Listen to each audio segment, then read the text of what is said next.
Komiti mar twak e kind Azimio gi Kenya Kwanza oketo kokgi e winjruok madhi tayo twak e bwo ndalo 60. E winjruok ma kamano, jopiny kod jolony biro yudo thuolo mar chiwo pachgi ka bende chenro mag twak ibiro chwal ne jopiny kokalo e ute fwambo. Kaka Chris Owino leronwa, aput mar jolony koro dhi pedho weche ma onego mi pek chieng' tich abich e kinde ma komitino dhi romo mar chako twak. Bang' jopiny, riwruoge makedo ne ratiro mag oganda, jotend dinde kaachiel kod jolony golo ywak margi, komiti mar twak e kind piny owacho mar Kenya Kwanza kod riwruok mar Azimio ogoyo bade piny kendo rwako kwayo mar nywandogi e twak. That following our meeting this morning, we have now agreed on the framework agreement which we shall be signing immediately after this briefing. Jotelo mag komitino onyiso mor margi e wi okang' ma gisegoyo kendo nyiso geno mathoth ni gidhi chopo lek margi. I can tell you the gelling is tremendous, and that's why we are making progress.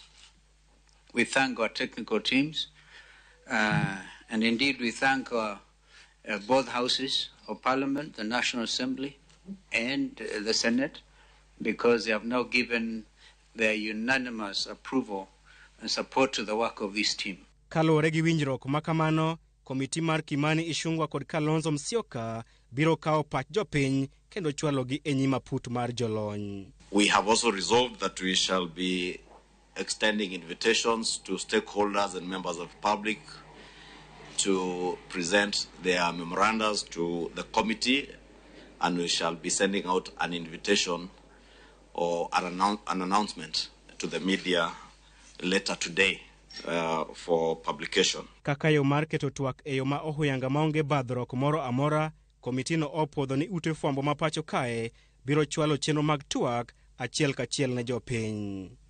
Okang' ma kamano dhi kelo kwe e chuny moko kuom josiasa mag Kenya Kwanza mosebedo ka fuong'o weche ni ogai mar Azimio Raila Odinga chano tiyo kod twak ma kamano e donjo sirikal gi dhoot machien, wach ma osekwed kod riwruok mar Azimio. Kata kamano, twak mamoko mag komitino ok bi chwal achiel kachiel ne jopiny, poni jotelo mag komitino ong'ado ni onego timgi e yor apanda. Komiti mar Ichung'wah kod Kalonzo bende olieko ni twak margi nyalo chako chenro mar gwelo aput moyiedhi manyien madhi gwelo commissioners manyien mag IEBC. You never know. You could end up with the reconstitution of the panel itself. You never know. Everything is on the table. E okang' mar neno ni chenro mag twak ok ochochne kaluwore kod nok mar omenda, chenro mag twak ibiro siro kod piny owacho kaachiel kod jochiw kony. Kata odoko ni komitino nigi ndalo 60 mar tieko twak, weche ma owinjore olos e yo mapiyo ibiro ng'ado e bwo ndalo 30.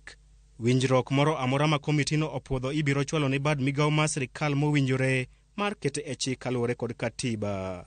Bang' tieko twak, komiti mar Kalonzo kod Ichung'wah biro ndiko ripot margi mogik kendo chwalo ne tend Azimio kod riwruok mar Kenya Kwanza. Jatend kweth jood bura mathoth Kimani Ichung'wah kod nyawadgi mar jood bura manoko Opiyo Wandayi ema biro pedho ripot makamano e nyim od bura mar miyo jood bura thuolo mar golo pachgi.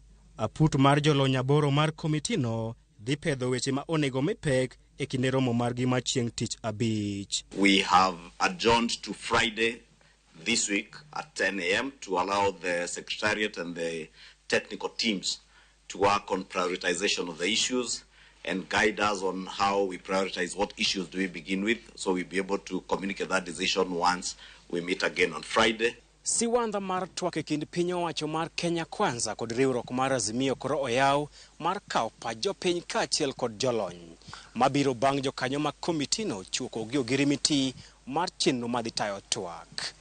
Chris Owino, Ramogi TV, Bomas of Kenya, Nairobi. Kwa kanyo Attorney General Justin Muturi opogore paro kod jatend